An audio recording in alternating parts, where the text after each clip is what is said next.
In this important comparison, I will explain to you the difference between Bluehost and Hostinger, and I will give you a gift worth $60 if you buy through my link at the end of the comparison. Bluehost and Hostinger are both popular web hosting providers, but they have some differences in terms of features, pricing, and performance. Let's compare them head-to-head. Through this table, in which I focused on the most important points of comparison, you can see the prices and annual renewal prices, as well as the number of sites allowed for each user, as well as the storage space for each plan, website building tools, and other important information that you can read from the article in detail, which is located in the video description. After reading this simple and useful comparison, I think you have made your decision to purchase and join the program that is best for you.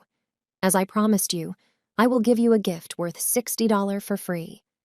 All you have to do is contact me on this email after you purchase and write the name of the domain you purchased, include the email with the date of purchase, and I will send you this WordPress theme as a gift.